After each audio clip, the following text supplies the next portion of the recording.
当看到安全屋里最后一个活生生的孩子被丧尸撕碎时，人们的精神崩溃了。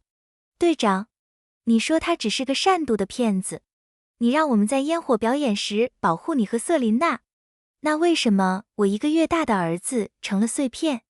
杰森的脸变得死一样惨白，我看着心如刀割。在我的上一世，丧尸袭击时，我的丈夫杰森带走了所有守卫，去陪他的青梅竹马瑟琳娜看烟花。我喊得声嘶力竭，想叫他们回来，并拯救了所有人。但瑟琳娜因为错过了表演而愤怒，独自冲了出去，被丧尸撕成了碎片。解决掉丧尸群后，杰森捧着他剩下的一条腿骨，沉默不语。那沉默一直持续到我生产的那天。然后他活生生地砍掉了我的4肢，把我喂给了丧尸。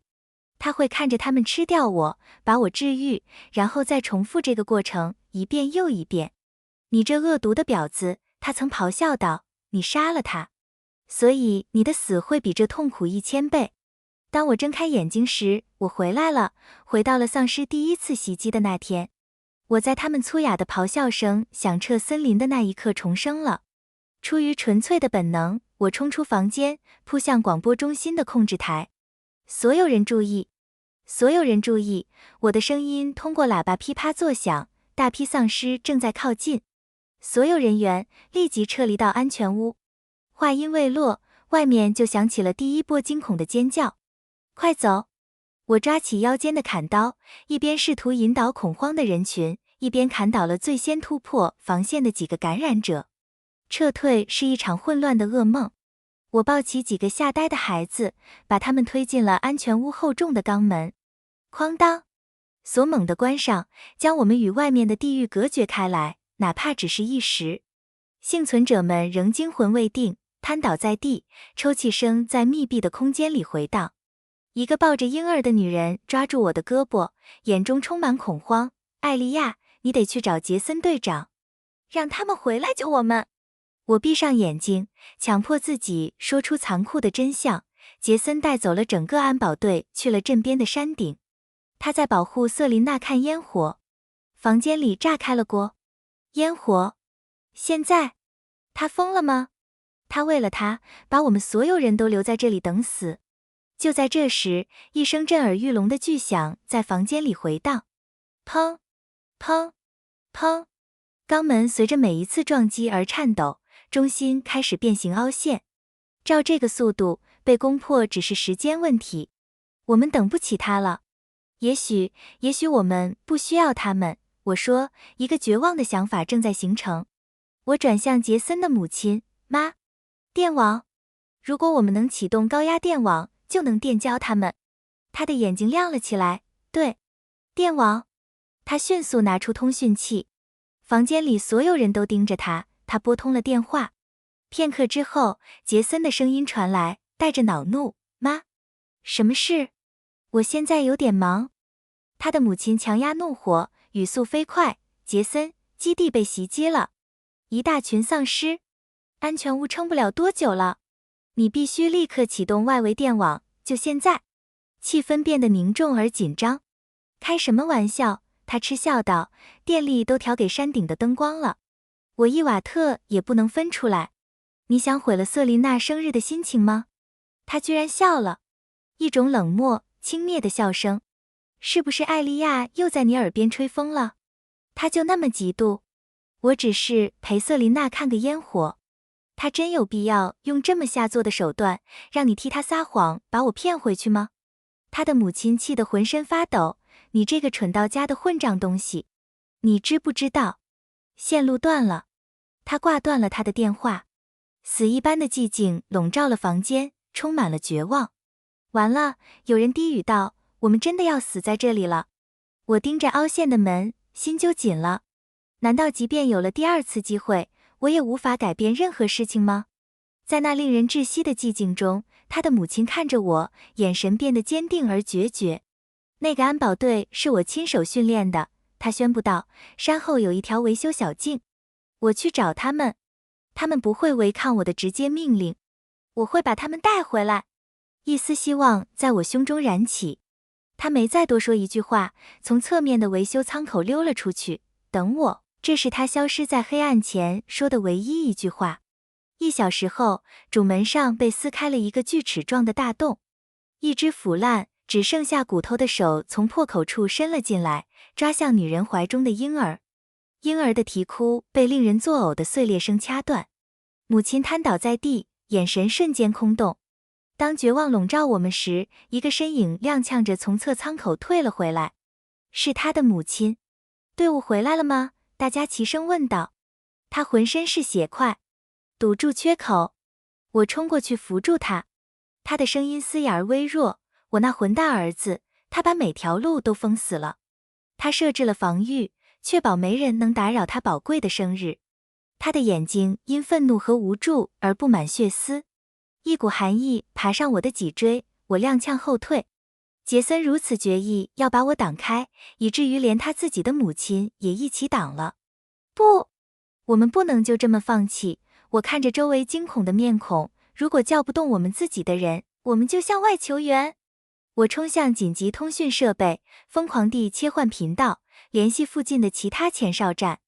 终于得到了回应，我迅速说明了我们的情况，恳求援助。线路那头沉默了很长一段时间。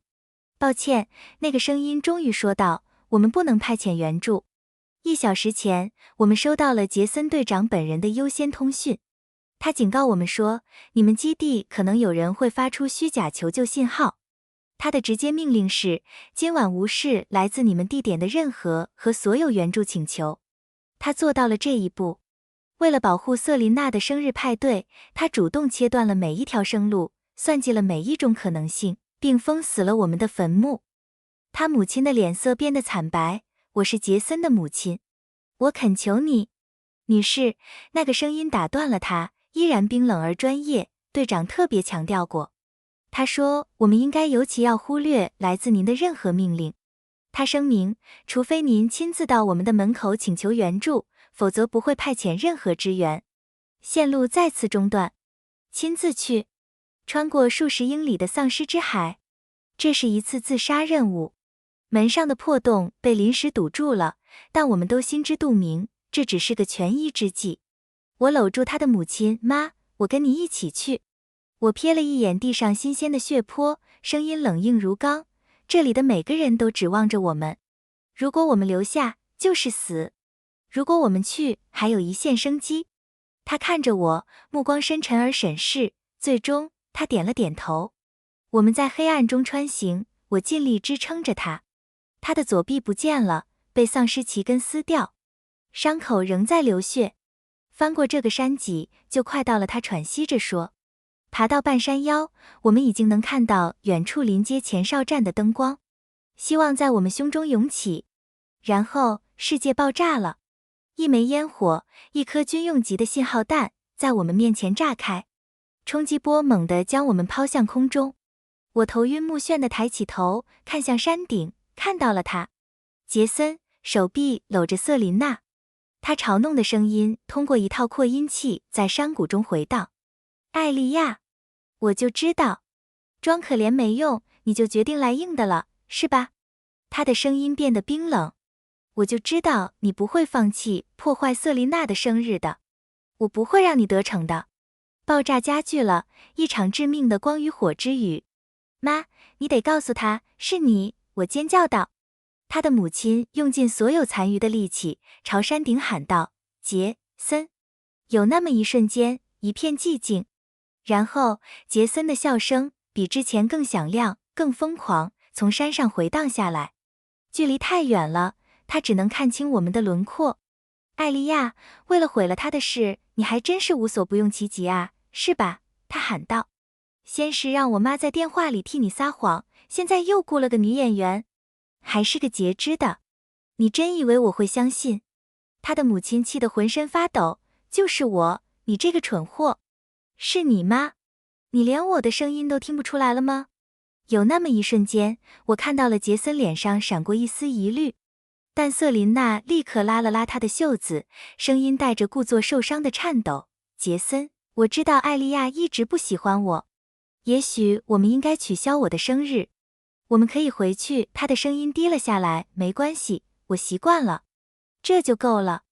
杰森的脸沉了下来，怒意重燃，继续开火。他命令道。更多的炮弹如雨点般落下，彻底切断了我们的去路。月亮高悬天空，一个冰冷而无情的见证者。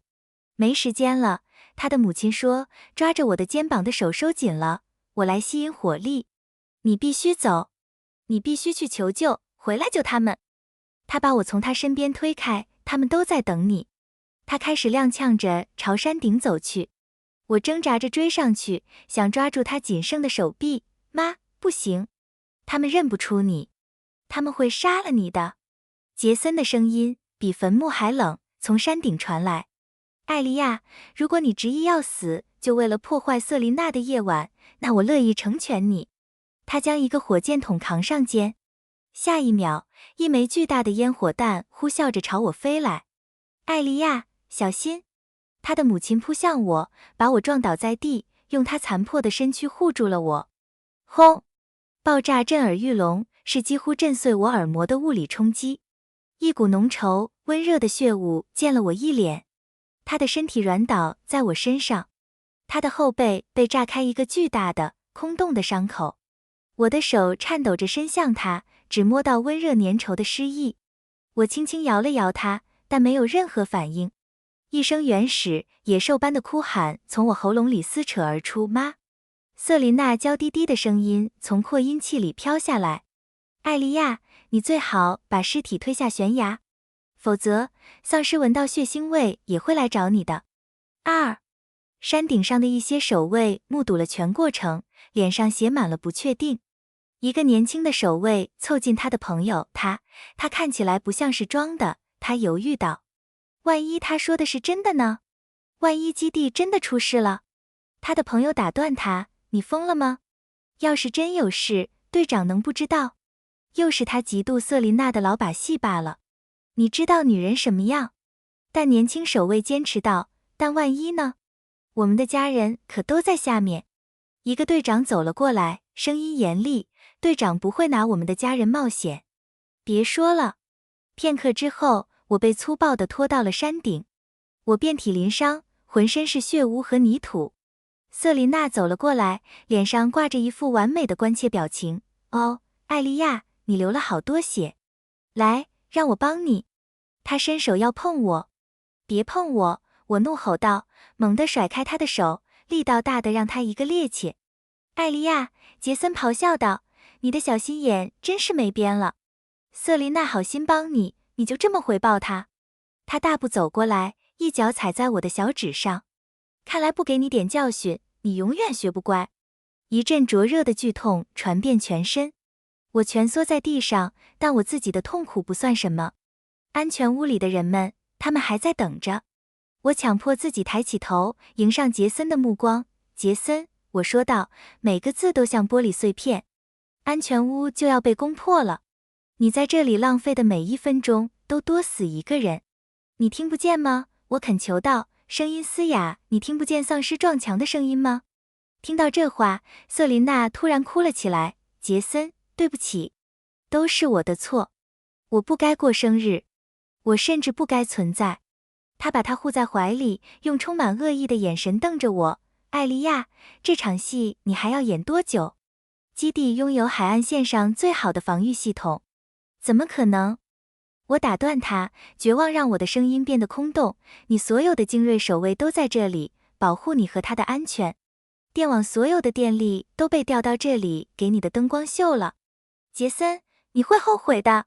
听到这话，几个守卫交换了不安的眼神。队长，也许我们应该派人去看看。年轻的守卫试探性地问道。他旁边一个年长的守卫嗤笑道，你肯定是新来的。他经常耍这种把戏来对付瑟琳娜小姐，这可不是他第一次喊狼来了。没错，另一个附和道，记得吗？他还说瑟琳娜把他推下楼梯来着。杰森的脸色更加阴沉，把他带走，绑到那棵树上，让他好好反省。在他怀里，瑟琳娜脸上闪过一丝得意的冷笑。我用尽最后的力气挣扎，杰森，如果你现在不回去，所有人的家人，你的家人都会被活活撕碎吃掉。回答我的是狠狠的一记耳光。你越是这么做，艾莉亚，他嘶声道，我就越讨厌你。就在他们把我拖向那棵树的时候，事情发生了。呜！一阵令人毛骨悚然的警报声从下方的基地尖叫着传来。那是一级紧急警报，最终保命警报。这意味着安全屋已被攻破，无人生还。所有人都僵住了。刚才嘲笑我的那个年长守卫第一个反应过来，他踉跄着跑到悬崖边，惊恐地瞪大眼睛，盯着下面的基地。主警报！哦，天啊！主警报！我的妻子，我的小女儿，他们在里面。年轻守卫的脸惨白如纸，嘴唇颤抖。在一片死寂中，我看着杰森，声音机不可闻。你听到了吗，杰森？他们都死了。这就是你用他们所有人的命为瑟琳娜买来的烟火秀。你满意了吗？连你自己的母亲，那个你说你最尊敬的女人，你也杀了她。